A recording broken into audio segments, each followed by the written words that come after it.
Hai đối tượng vừa bị bắt giữ khi thực hiện vụ cướp tại cửa hàng Family Mart và điều đáng nói, lực lượng công an phát hiện âm mưu của các đối tượng này tiếp tục gây án tại nhiều cửa hàng tiện lợi khác ở thành phố Hồ Chí Minh.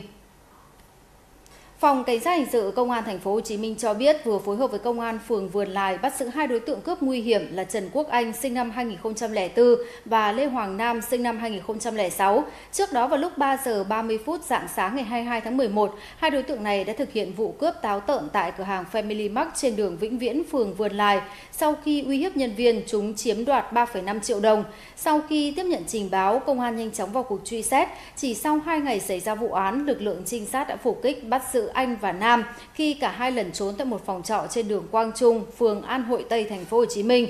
Kiểm tra điện thoại của các đối tượng, công an phát hiện các đối tượng đã bàn bạc và lên kế hoạch thực hiện thêm một vụ cướp khác nhắm vào cửa hàng GS25 trên đường Đồng Nai, phường Hòa Hưng.